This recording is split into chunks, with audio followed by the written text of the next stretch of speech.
Algerian Black Pearl. Hello everyone, this is Wahib from Algerian Black Pearl, and today we have a really interesting guest with us. He's one of the most active diplomats in Algeria and really effective for anyone who met this person. It's Ruben Harutunian. Welcome, Ruben. Hi, thanks so much for having me. It's a pleasure to be part of the show, and thank you for the invitation. So given that you've been really active, I mean, you had a conference in the Wiki stage last year. You also participated in MUN, where you held, like small speech. You also conducted the leadership program at the U.S. Embassy. You went to Sahara, met many people. I mean, where does all this energy come from? Well, look, it's a pleasure to do this interview sort of at the end of my 2-year period here in Algeria. At the end, of your tenure, you always tend to get very nostalgic and very you begin to think about all the wonderful people you've met and all the wonderful events that you've done. But Algeria really has been a wonderful place to discover. It was a discovery for me. Traveling around the country to Oran and Constantine and Ouargla and Tarit Tindouf, and meeting the people in these places and really seeing the impact of the embassy's programs in these communities, particularly outside of Algiers, has been really gratifying. Because at the end of the day, public diplomacy, the section in which I work, is a section of the embassy that allows us to communicate with the Algerian public. That's right. It allows us to give a sense of the embassy's priorities and the US government's priorities in Algeria. And we have concrete tools at our disposal that we can use to advance some of these priority goals. Whether it's English language education, or whether it's professional development, or whether it's cultural exchange. These are all tools that we bring to bear to advance the embassy's 3 key priorities, which is the US-Algerian security relationship, the US-Algerian economic relationship, and the strengthening of ties between the Algerian and American people. And so everything that we have done has been about advancing one of these 3 goals. Mm-hmm. Whether we think about English language education, we're a US embassy. We're not a language school, or we're not a university. Right. And so our job isn't to educate people in English, but our job is to give people opportunities, for example, to engage with us on economic development. And what's a better way to do that than through English language acquisition? Mm-hmm. Or we want to strengthen our partnership with the DGSN or the Protection Civile. And so we use English language education to give these folks an opportunity then to raise their level of English, to then participate with us in multilateral fora, at the UN, in other places about disaster preparedness or counterterrorism. And so it isn't necessarily about the tools, rather the goals, right, of English language education, but it's about how to use English language education to advance the United States' key priorities in Algeria. And so it's been fascinating to be here. I get my energy, frankly, from people like you and the wonderful program that you have, Algerian Black Pearl. We love it. We think it's really the future of media, not only in Algeria, but around the world. You're a citizen journalist, you're someone who's engaged in your community, you want to make an impact, you want to start conversations about important topics, and that's exactly right. And we're very proud to support Algerian Black Pearl, we support this initiative. And so the energy that I get is really from people like you and your willingness to really change the world for the better. Thanks. It's fascinating when you talk about opportunities given to folks who don't have, because what I usually tell people is that people with talents aren't only professionals. So for example, when you talk about comedians are not the most funny people. They are just there are funny people out there, but they just didn't get the chance. So professionals are people who just knew the way how to do it. Yep. And same with football, like soccer players or singers and many other talents. We have a lot of talents, but some of those talents weren't given the opportunity. And when you look at the activities of the U.S. Embassy in Algeria, giving people the opportunity to learn English, for example, and then thus apply for grants internationally, or go study to another university where they meet new people, have conversation with, learn from, and come back to their country and start a project. That's really amazing thing to do. And I'm sure that makes you feel like you're productive in your work, like you're influencing the world positively, I guess. I mean, look, again, as I said, the energy that we get for our work really comes from the feedback that we get from the participants in our various programs and our key partners about the impact that these programs are making. When you look at the work that we do, we have about 250 Algerians who have an opportunity to travel to the United States every year to participate in one or another US government exchange program. And since 1986, we have had almost 5,000 alumni.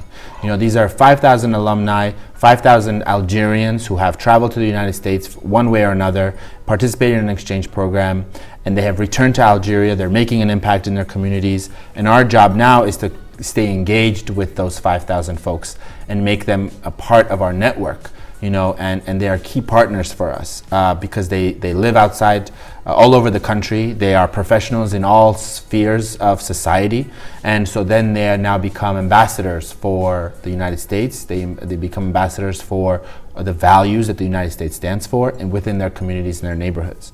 And if I can just take this opportunity to brag about some of our key programs, as you said, one of our really amazing programs is the Access Micro Scholarship Program. And this is really an opportunity that we give to disadvantaged youth in Algeria to learn English.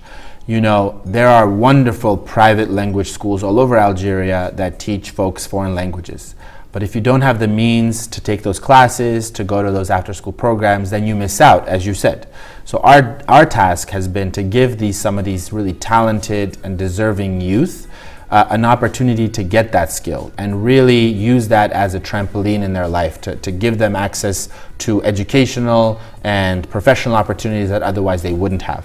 So, we have thousands of students since we launched the program in 2004 who have participated in the Access program in more than 20 wilayas, throughout Algeria.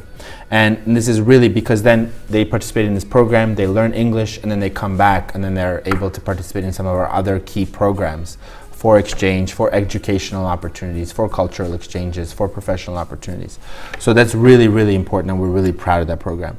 Another really wonderful program is the LML Summer Camp, which is again an English language summer camp for kids from disadvantaged communities who otherwise maybe, when it's summer break, they're at home because their parents have to work, there's nothing to do, they don't have the money to travel or whatever. We give them an opportunity to spend their summer learning English, really broadening their horizons. They learn English, but they also learn about the United States. They also learn about American values. They learn about civic engagement. We've had more than 1,000 students over the past 12 years who have gone through that program, and it really changes the course of their future because suddenly they're more confident in English, they're more confident to engage in their communities, they've done this really cool thing, and we're really proud of that. So these are just some examples. If you look at our Education USA portfolio, we're trying to get more Algerians to study in the United States. And we have found that it's a big leap. It's a big leap for Algerians to take, to think about studying in the United States. But we have found that we can create opportunities, particularly for talented athletes. And right now, for example, we have 12 outstanding Algerian basketball players who are in the United States on full scholarship, learning, pursuing their education while also perfecting their basketball skills. And they're going to come back and they're going to make a difference here in sports. They're going to make a difference in their communities, I have no doubt. So these kinds of things, on the one grand scheme of things, if you think 12 people out of 40 million, it's not a lot. But 12 people have a reverberating effect. So then they have their families, and they have their neighborhoods, and they have their communities, and they have their basketball clubs. And so suddenly that one person that you invested in as the US Embassy, because our funds are also limited, but that one person, if it's the key person, if it's the right person, will have a really big impact on the communities.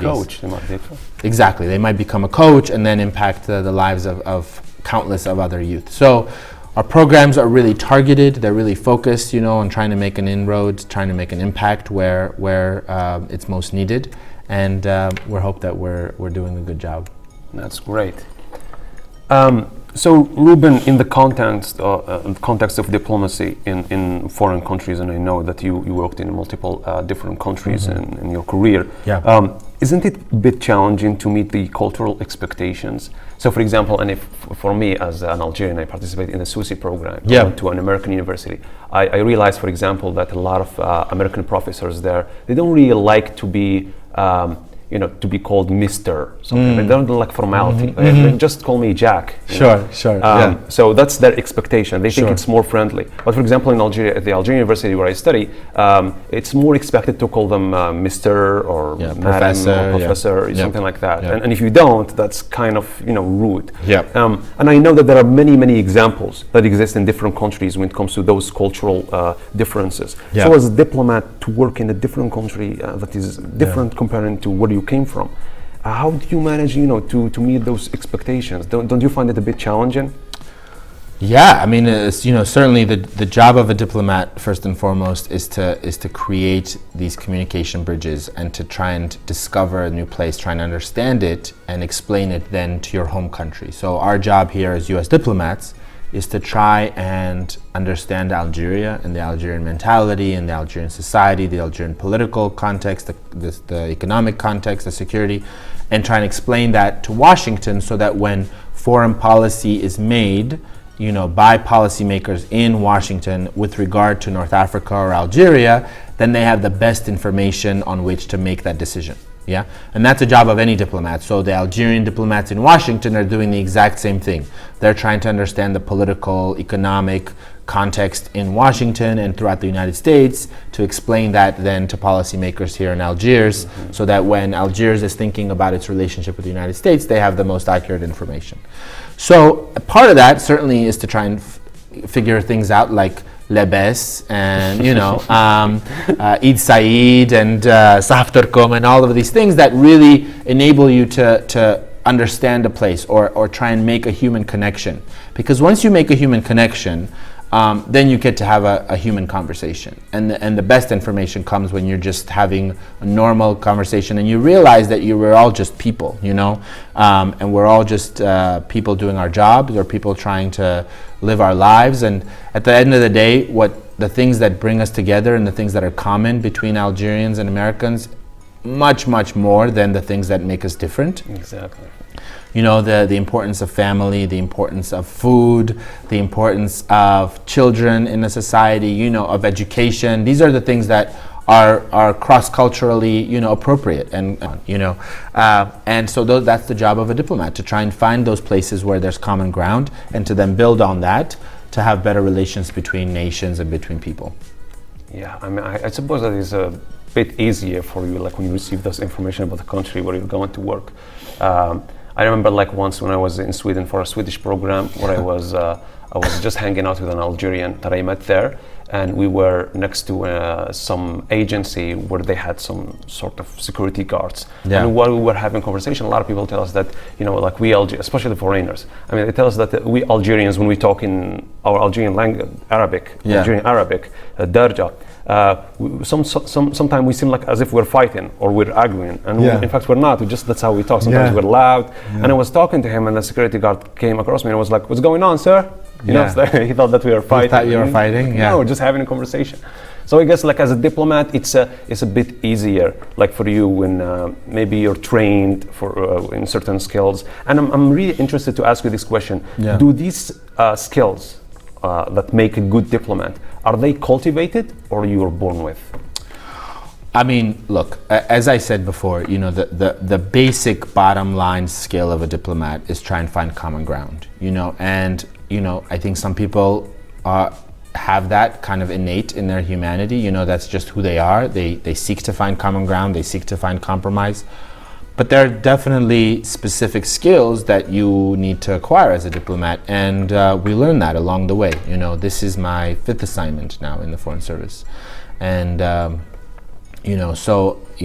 I the same person now today as I was 12 years ago? No, I have built up different skills, different experiences that have developed me as a professional, just like a doctor would, or a lawyer would, or a journalist would. So in that respect, it's not different. But I mean, the real thing to think about, it's what we always say is that it's not a job, it's a lifestyle. And that, I think, is the part that's really difficult for people, because not everybody is willing or interested in or able to move to a different country every 2 years and start a whole new life, because it really is this constant cycle of arriving to a place, trying to figure it out, establishing yourself, making a network, finding your contacts, finding your friends. And then by the time you do all that, it's usually time to go. And then you go and then you start all over again. And it's very, very difficult, and we lead a very exciting life. It's very interesting. It's fascinating. We get to discover, new places and new countries and new languages and new cultures. But we miss family, and we miss a stable group of friends, to whom you don't have to introduce yourself every 2 years or explain yourself. They just know you because they've grown up with you, or they know your family, or they know where you went to school. And so it definitely has its drawbacks, and it's not an easy thing to do. But, my family and I are still enjoying it, and we really are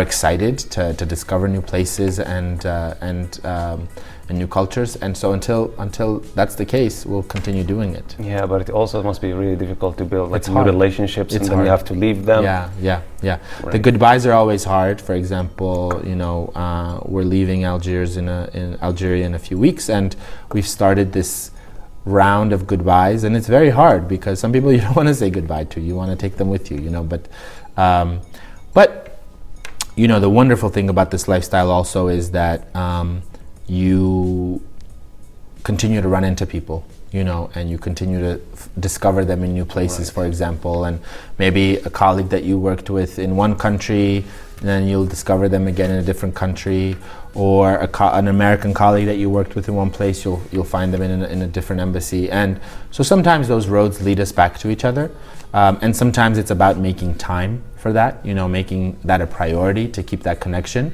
And I know that there are a lot of people who have problems with social media, but social media to me is critical to maintaining those relationships with people, people that I worked with in the next country, or my friend that I left behind, in high school and I haven't been back. So without social media, it would be much, much more difficult for me to maintain these relationships. And I know that there's drawbacks, but to me and my life and our family's life, it's been critical to have social media as a key tool for us to maintain our network of friends and colleagues throughout the world. Mm-hmm. I guess that you talked about like new discoveries, you discover new people. It's also you discover yourself through those Sure. new people. Sure. And you talked about how this is the fifth assignment for you, and you're not the same as Ruben.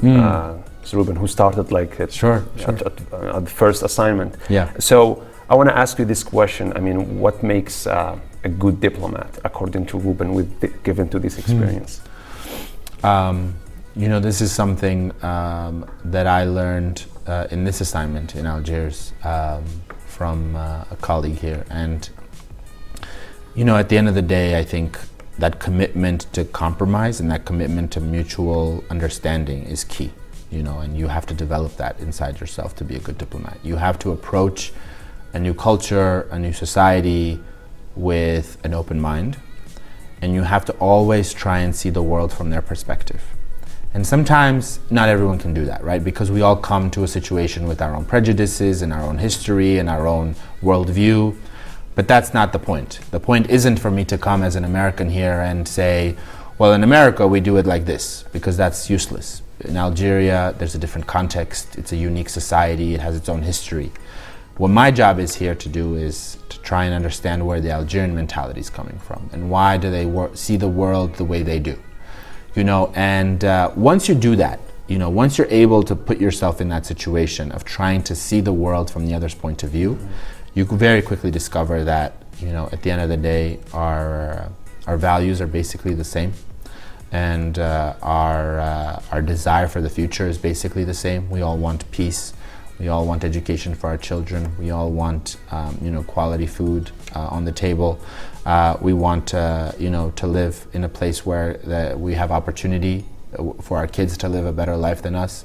These are just common principles, and I think most societies in the world live by those. And the point is to find that common ground. Exactly. I mean, now I want to ask you a question in regard to what you just said, but that's more like more directed to Ruben as a person than Ruben as a diplomat. Right. Okay. I'll take my diplomat hat off. So we talked about like how we are all similar in some ways, that we all want to succeed. We all want to put food on our table. We want to build a family, have a good job, have a good house, and all that. In the context of your experience with the youth in Algeria, the Algerian youth were ambitious and they are taking those opportunities and go abroad, come back, start a project and things like that.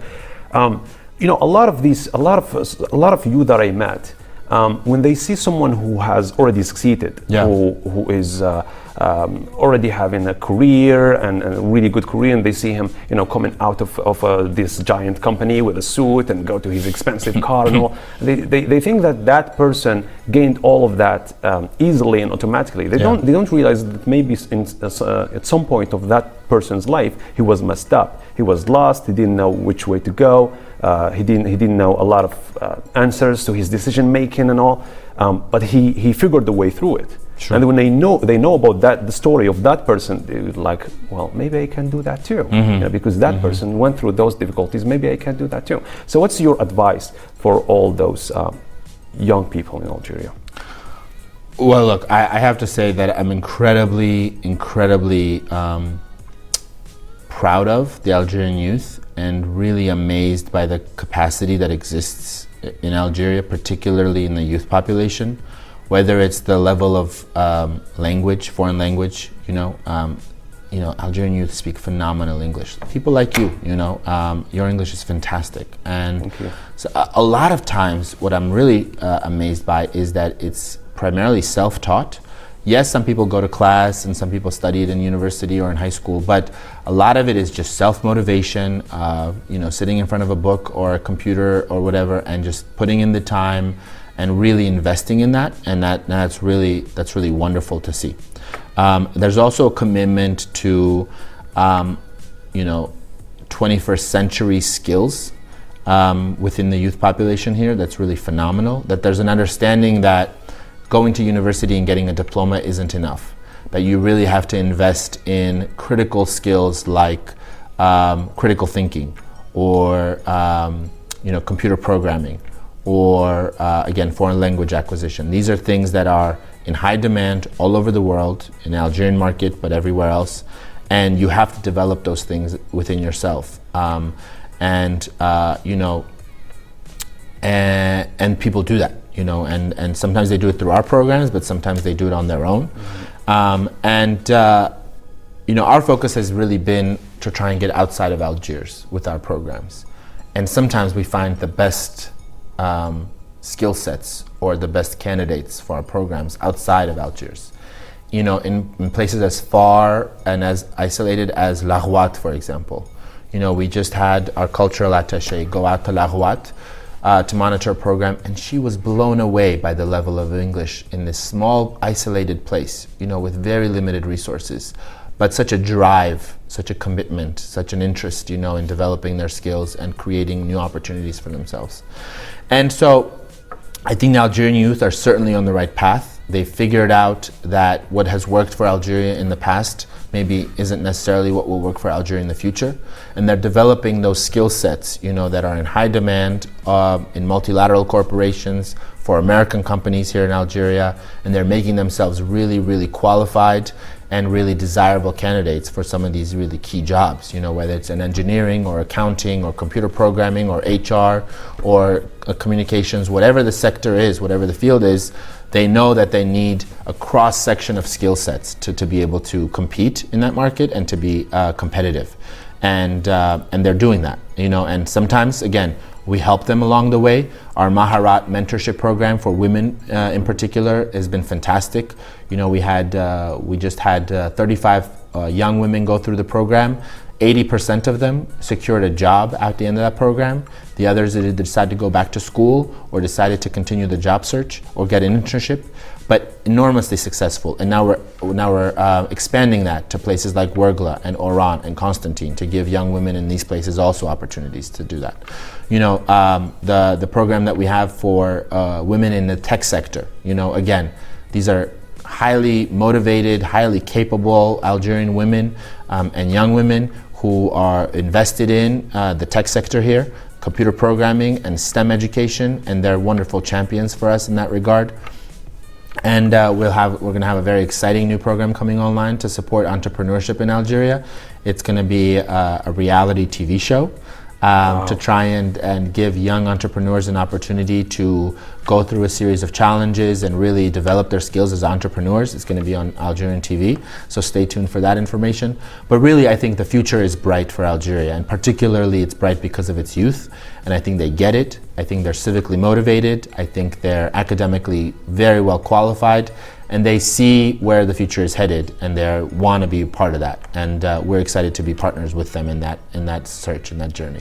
Sounds great. I'm sure that people should check all those programs, and Yeah. they can check it in the U.S. Embassy website. Ruben Harutunian, thank you for the show. Thank you very much. It's been a pleasure to chat with you. And yeah, as you mentioned, all of our information on these programs is on the embassy's website, but it's also critical for people to follow us on social media, our Facebook, our Instagram, our Twitter. The reason is, as soon as we have a wonderful new opportunity, we blast that information out. And if you're not following us, you're not going to get it first. So there you go.